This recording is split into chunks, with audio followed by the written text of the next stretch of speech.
Hello everyone, my name is Christy Klein. I was the president for Chemistry A of fall of 2014. I am here with my vice president, Dallin Flake, and we're here to tell you some general advice for passing Chemistry A. Hi, I'm Dallin Flake, and I was Vice President of Chemistry in fall 2014, and I'm going to be telling you guys about how to succeed in this course, specifically for this part, how to succeed in the modules.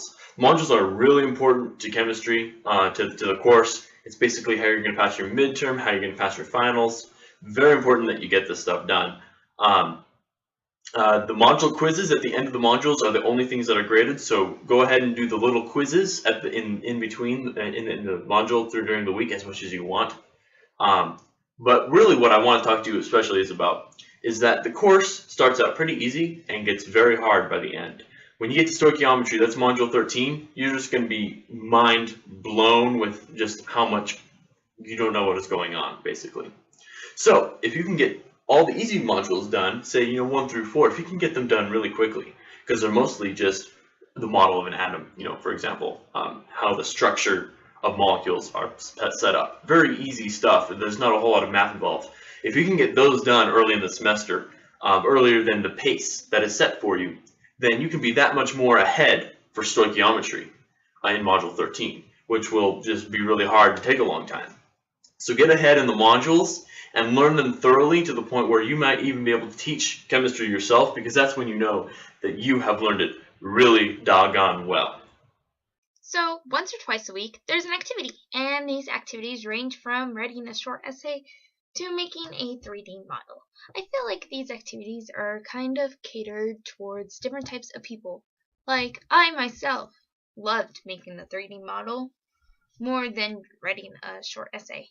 And I think there's probably someone who really loved making the essay compared to making a model. I think it all depends on who you are and how you look at it. My advice is get it done.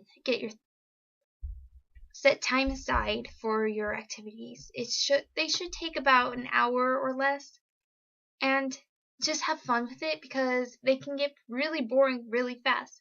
So have a good attitude at it, and yeah. So for this part, I want to tell you guys about the in-class discussions. In-class discussions are really fun, or they can be really suckish depending upon how much energy you put into them. So for a quality class discussion, basically read the material beforehand. If you read the material beforehand, then you're going to be a bajillion times more prepared than if you're not, because everyone is going to have to go and do the reading, or maybe everyone has already done the reading except you. It turns out to be a mess. So do the reading beforehand. Go to the prep for the workshop and read all the stuff that's on there, because it'll be super helpful, and you'll be on top of things. You'll know what's going on.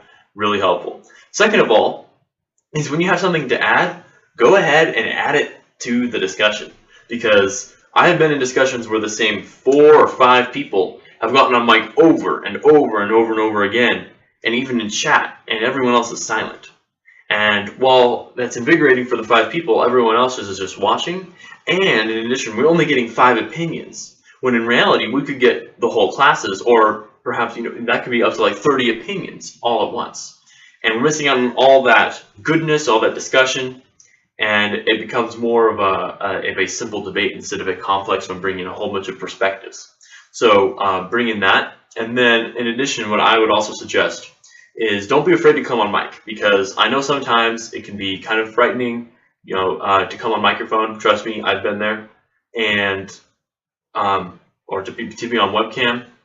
But people at Williamsburg, they aren't judgmental. They aren't. They don't hate you. They want to hear your opinions, and they don't really care about what you sound like, so long as your opinions sound good. So come on mic, come on webcam, and participate in class in the chat. You can also private chat other people. So that's what I would recommend for in-class discussions. Science projects. They could be fun. They could be really boring. I think it all depends on how you look at it. I think if you were to wait last minute and then Google last minute science projects, it would be so boring. But if you pick a topic and a question that you have in your mind and something that really engages you, it could be really fun. And that is something that I struggled with this past semester. I kind of didn't know what to do, and so I kind of just Googled science projects, and I didn't find anything that I really enjoyed until I looked around in the world and saw a question that I had. And I think that's something that people need to do. They shouldn't just, what should I do for my science project? You should really think, I wonder why that works. I wonder what would happen if I use more baking soda. I wonder why this. I wonder why that. And having those questions make the science project a lot more fun than just like, and I'm typing. So my advice is do something you love. Don't do something boring. Do something engaging. Do something unique. And don't just do what everyone else does. So my number one advice for chemistry in general is to collaborate with your peers. And the reason I say that is because chemistry will get really confusing really fast, and you won't know what is going on. There'll be tons of math. You don't know what's going on. So how do you fix that? Well, you do study groups. You get with your friends. You get with your people in your class, and you say, hey, let's get a study group going, right? And all of a sudden, you get together, and you're working on this one problem or this one type of problem, and all of a sudden you gain perspective. All of a sudden, you not only do you know that you are having a hard time, but all of a sudden you realize these other people are having a hard time. And maybe this one person discovers something about this particular thing that you're working on, and all of a sudden it all comes together for all of you at once.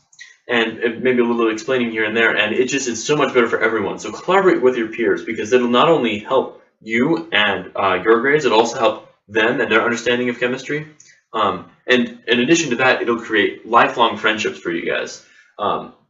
Seriously, some of the best friends I've ever had, I met in a study group. So those are that's really my number one advice is get together with other people in your class and have a good time doing chemistry. My number one advice is just do it. I feel like that's my motto for this year. I am not a sciencey person. It's not my favorite subject. It's not my forte at all. And I sometimes find it boring, but I just do it, and it's just what I do. I got stuck, and I needed help, and I did not ask for help. I didn't go to the science labs, and I definitely had to pay the price of it at the end of the semester. So if you run into trouble, ask for help. You have your mentors, you have friends. Form a study group. That helps. So just do it. Ask for help. Don't die. Definitely don't die. That's my advice.